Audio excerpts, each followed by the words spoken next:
بسم الله الرحمن الرحيم، والصلاة والسلام على رسوله الكريم، صلوا عليه وسلموا. مرحبا بكم حبيباتي الكريمات، واش راكم؟ ان شاء الله تكونوا كامل ملاح ومهنيين وانتم تشوفوا في هذا الفيديو. اليوم ان شاء الله كما راكم تشوفوا في الصور جبت لكم طاجين الجبن بريستيج على طريقتي، يحمر الوجه يا البنات، يعني مستحيل تجربيه وما تعاوديش. طبق رمضاني بامتياز، سهل وسريع، تمتم يعني توجديه وبنته من أروع ما يكون. إن شاء الله يا ربي تعجبكم الوصفة وتجربوها، واللي أول مرة تشوف القناة نقولها مرحبا بك، راكي منورتني. وما تنسيش فقط تفعيل الجرس باش يلحقك كل جديد، وما تنسونيش أيضا في للدعم والتشجيع للمزيد من الوصفات باش يطلع الفيديو شوية. فما نطولش عليكم أكثر، نروح مباشرة لذكر المقادير وطريقة التحضير، فرجة ممتعة.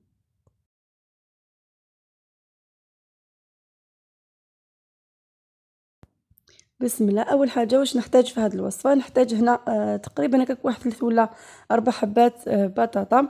شوفوا هنا البنات كيفاش قطعتهم، يعني قطعتهم شويه خشن، ما ترقوهمش بزاف بزاف. آه، قطعتهم هكا على الطول، نرشهم هكا بشويه تاع الملح ونديهم نقليهم.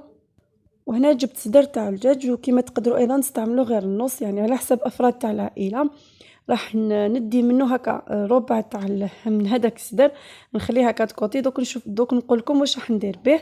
وهذا الباقي اللي بقى لي، شوفوا هنا حاولت كيفاش نقسمه فقط باش يسهل لي في الطياب، يعني باش يطيب لي تمتم. وهنا عندي قدره حطيتها هكا فوق النار، وحطيت فيها كميه صغيره فقط، يعني هذاك واش كان عندي من المارغرين. وتقدروا تستعملوا ايضا السمن. وحطيت شويه تاع الزيت، تقريبا هكاك واحد 3 ملاعق كبار. وراح نحط هذاك الصدر تاع الدجاج كما راكم تشوفوا، يعني باش يتقلى لي. وضروري البنات هنا قبل ما تضيفوا يعني المكونات الاخرى، خلوا الدجاج تاعكم يتقلى مليح مليح، يعني في هذاك الزيت مع المارغرين اللي حطيناهم. هنا راح نحضر صوص بلونش، يعني باش نرافق به هذوك القلوبه اللي شفتوهم في بدايه الفيديو. شوفوا البنات، يعني بعد ما خليت هذاك الدجاج تقلى لي مليح مليح، رحت هنا ضفت لهم حبه تاع البصل، رحيتها في الاشوار. وعندي ايضا هنا زوج فصوص نتاع الثوم، زدت رابيتهم في رقيق ونخلط هكا شويه، ومن بعد نخلي ايضا هذاك البصل مع الدجاج يتقلى لنا مليح مليح. ضفت هنا ملعقه صغيره نتاع الفرينه. والفرينه دائما البنات يعني نضيفها انا في لي صوص بلونش نتاوعي، باش يعني تحصل على مرق يكون خاثر وتكون يعني عاقده شويه. هنا حطيت الملح. وبالنسبه لي زيبيس على راس المغرفه كامل البنات نحط الفلفل الاسود وشويه نتاع الكركم. وعندي ايضا الكزبر، نسيته هنا ما ضفتوش، ولكن بعد ما تفكرته رحت ضفته. وبالنسبه للقرفه انا ما نحبش نحطها في المرق الابيض، باسكو يعني تعطيني واحد اللون للمرق نتاعي ماشي شباب كامل، وما نحبهاش ايضا ريحتها، يعني ما انا ما نضيفهاش. المهم انتم اللي حبيتوا تضيفوها حطوا تاع العود، ما تحطوش بودر باش ما تحصلوش على مرق يكون هكاك اللون نتاعو اسود. وكما راكم تلاحظوا راني ضفت هنا كميه تاع الزيتون بعد ما غليته، يعني غليه واحده فقط، باسكو انا الزيتون تاعي ما جانيش مالح. نتوما تقدروا ايضا تبيتوه في الماء وغدوه من داك يعني تستعملوه. ضفت ايضا زوج ورقات نتاع الرند وشويه نتاع المعدنوس، خليت كل شيء هكا يعني تقلى شويه، ومن بعد رحت مرقت مباشره. بالنسبه للمرق يعني مرقوا حتى يتغطاو لكم هذوك لي مورسو نتاع الدجاج، ونغطي على المرق نتاعي ونخليه يطيب. وبالنسبه لهذاك الربع تاع الصدر تاع الدجاج اللي نحيته، هنا راح ندير به ديبولات. ضفت له هنا ملعقه كبيره نتاع البصل مرابي، وضفت له ايضا كميه تاع المعدنوس وشويه تاع الملح. وراح نربي لها هنا سنينه تاع الثوم، تكون صغيره برك البنات، ما تكتروش، ولا كان عندكم بودر حطوا رشه فقط. وحطيت لها ايضا ملعقه كبيره نتاع الخبز مرحي يابس، وحطيت الرشه تاع الفلفل الاسود ورشه تاع الكزبر ورشه تاع الكركم. وعندي ايضا ملعقه صغيره نتاع السمن ولا المارغرين، وتقدروا ايضا تستعملوا الزيت هذاك، يعني باش يعاوننا فقط نتحصلوا على يعني لي بولات تاوعنا هكا يكونوا طريين. وجبت حبه تاع البيض، بعد ما خلطها يعني بديت نضيف غير بشويه حتى يتلم لي الخليط نتاعي يكون متماسك بهذا القوام. شوفوا البنات، يعني نقدر هكا نديرهم نكورهم هكا بين يديا. شوفوا راح نحشي انا هاد لي بولات بالفرماج، نتوما تقدروا ديروهم غير هكاك ما تحشوهم ما والو. كما تقدروا ايضا تحشوهم بحبه تاع الزيتون من الداخل. ومباشرة هنا البنات يعني بعد ما كملت كورت كامل الحبات نتاوعي نحطهم في هاد المرق. يعني بعد ما يكون الدجاج راهو دخلو طياب، يعني بعد ما يعني قسمته كيما شفتوا ماهوش راح يديلكم وقت في الطياب، تمتم يطيب. كيما تعرفوا يعني الدجاج ما فيهش روح. نعاود نغطي على القدر نتاعي ونخليهم يطيبوا في عقلهم. وهنا نروحوا للبطاطا اللي قليتها. عندي هاد البلاطو البنات فرشته هكا بورقة طهي. وشوفوا هنا رشيت شوية تاع الجبن المبشور هكا من الفوق من التحت عفوا، يعني باش فقط ما تلصقليش هذيك البطاطا. وبالنسبة للمقاس تاع البلا 30 على 24 سنتيمتر، يعني هاد المقاس هذا دوك تشوفوا شحال يعطيني من القلوبة، يعني يعطيني حتى ل 12 قلب. بالنسبة يعني المقاس تعمدت اني نعطيه لكم باش تشوفوا شحال من الحبة تقطع لكم. وبعد ما استفدت كامل هذيك البطاطا كيما شفتوني في البلا، رحت جبت زوج حبات تاع البيض، درت لهم رشة صغيرة فقط تاع الملح، وضفت لهم ايضا المعدنوس وفرغته فوق هذيك البطاطا. يعني بالنسبة للفيديو راهو فاتني، ولكن راه كل شيء واضح. مباشرة نديه نحطه في الفرن، يعني ما تخلوش يبطى البنات، جوست تشوفوا هذاك البيض بدا ينشف نحوه. وبعد عاودت وليت لهذاك المرق. بالنسبة للدجاج نتاعي هنا راهو طايب، نحاول كيفاش نحيه هكا في صحن شوفوا. ونخليه يبرد هكا شوية. وبالنسبة لهذوك لي بولات ايضا خلاص راهم طايبين.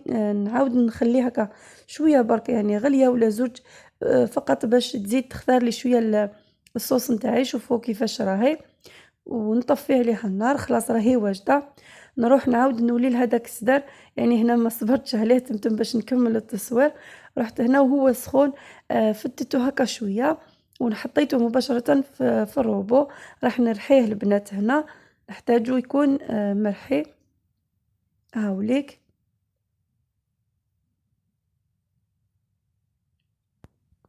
شوفوا بعد ما رحيته هنا كيفاش نتحصل عليه. مباشرة نروح نحطه هكا في صحن يكون واسع، ونضيف له هنا زوج حبات تاع الفرomاج حتى 3، يعني الجبن الطري. ديروا النوعية اللي تحبوها، المهم يكون جبن. شوفوا حطيت ايضا كمية مليحة نتاع المعدنوس وزوج ملاعق كبار نتاع خبز يابس مرحي يعني لا شابلور.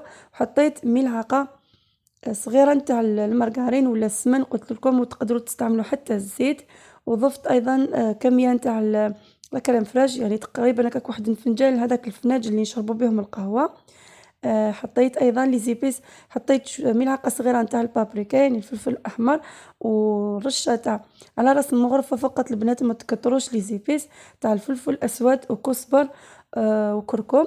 وضفت ايضا ملعقه صغيره نتاع خميرة تاع الحلويات، والملح بطبيعة الحال ما تنساوهش. وضفت كمية نتاع المرق، يعني تقريبا هكاك واحد نكاس الى ربع الكمية كل يعني اللي ضفتها من هذاك المرق اللي طيبناه بيان سور. وهنا بديت نحط يعني الحبات نتاع البيض، حطيت في الاول زوج حبات، ومن بعد شفت بلي القوام تاع الخليط نتاعي يعني مازالو متماسك. يعني هنا البنات نحتاجوه يكون جاري شويه، يعني ما ديروهش متماسك مليح مليح. رحت زدت ضفت له هنا الحبه الثالثه وخلطته، وشوفوا هنا هذا هو القوام اللي نحتاجوه، يعني ما يكونش جاري جاري وما يكونش متماسك لدرجه يعني ما تقدروش يعني كي شغل عجينه، لا لا. هنا ضفت له شويه تاع المرق ايضا. هاوليك هنا نروح مباشرة يعني بعد ما تكون هذيك البطاطا والبيض اللي درناهم في البلاكة طبقة أولى خلاص يعني نشفت، نروح نجيب هنا الفرماج. بالنسبة للفرماج البنات هنا بيان سور يسموه طاجين الجبن، يعني تقدروا هنا تكتروا الكمية تاع الفرماج. أنا درت طبقة رقيقة فقط. نتوما يعني كي تكون هكا طبق يكون في رمضان، يعني ما تشحوش الكمية تاع الفرماج باش يجيكم بنين. أنا هنا درت وحدة فقط من هذيك الكارية تاع الشاف، طليتها كامل فوق هذيك البطاطا. هاي ليك. ومن بعد رحت جبت هذاك الخليط راح نفرغه هنا فوق هاد الطبقة اللي درتها نتاع البطاطا مع الفرomاج. شوفوا البنات يعني هذا الطبق صدقوني يعني كي تشوفوا هكا راه بسيط، ولكن بنته روعة روعة. غير جربوه يعني ماكمش رايحين تندموا، راكم رايحين تبهروا به عائلتكم، خاصة يعني كي راه فيه البطاطا وفيه الدجاج، يعني تخيلوا هكا بنته. ونحاول كيفاش نسقم كامل الوجه نتاعي باش ما تجيناش هكا جهه طالعه وجهه هابطه، باش كي نقطعهم يكون الشكل نتاعهم شباب. ونديه مباشره للفرن، نحطوه في الرف الفوقاني ونشعلو غير تحتاني، هذا مكان جوست تشوفوا نشف ومن بعد تشعلوا له الفوقاني زيد، تهبطوه يعني للرف الوسطاني، زيدوا تشعلوا الفوقاني، تشوفوه يعني حمار بهذا الشكل تنحوه. ماهوش راح يدي بزاف وقت في طيابو كيما شتو، يعني راه كل شيء طايب، جوست تنشف معانا فقط هذيك الكميه تاع البيض اللي حطيناها. ومن بعد مباشره وهو سخون رحت جبت هذا الفرomاج تاع الساندويتش، يعني بديت نستف هكا كطبقه مهم تالتة ولا المهم نديرها هكا، يعني نغطي كامل هذيك الطبقة تاع الدجاج اللي حطيناها يعني بهذاك الفرomاج. شوفوا البنات كيفاش راني نستف هذوك الوراقي تاع الفرماج، يعني هاد الفرماج تاع الساندويتشات حتى نكمل نغطي كامل هذيك الطبقة اللي راهي تبان. ومن بعد نديه للفرن، يعني جست تشوفوا هذاك الفرماج فقط هكا ذاب تنحوه. شوفوا هنا كيفاش تحصلنا عليه مباشرة وهو سخون. رحت جبت هاد لامبورطو بياس اللي على شكل قلب، نتوما تقدروا ديروا مدور، تقدروا تقطعوه هكا ديكاري مستطيلات كيما تحبوا البنات. انا يعني ما هذا اللي كان متوفر عندي فاستعملته. نحاول كيفاش نقطع القلوبة نتاعي هنا، ولكن هاد المرحلة البنات يعني ما تديروهاش حتى كي تجوا تقدموا هكا الطبق نتاعكم، يعني تدرسوا الطبق نتاعكم باش تبداو تقطعوا وتسقوا بهذاك المرق. شوفوا هنا كيفاش تحصلنا عليه البنات، يعني واحد البنة والريحة ما شاء الله. نحاول كيفاش نحي هذوك القلوبة كامل ونروح نحطهم في يعني في الصحن التقديم.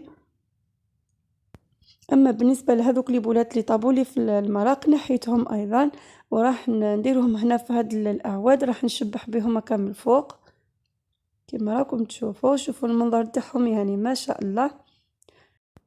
ودائما الالوان في الاطباق يلعبوا دور، فرحت جبت هنا هاد الكاتشب وحطيت هكا، يعني درت هكا نقطه نقطه فوق هذوك القلوبه كتزيين يعني خفيف وبسيط. وبديت هنا نسقي في هذاك المرق وزدت رشيت عليهم هكا شويه تاع المعدنوس. وهذا هو الطبق تاعنا تاع النهار اليوم. ان شاء الله يا ربي فقط يكون اعجبكم ونال رضاكم، وتجربوه وتخلوا لي رايكم في التعليقات. واذا عجبكم ما تنسوش ايضا تخلوا لي جام وتبارطاجيو لي الوصفه مع اصدقائكم واحبابكم. وفي الاخير نشكركم بزاف على المشاهده، وتهلاو لي في رواحتكم وفي وليداتكم، ومع السلامه.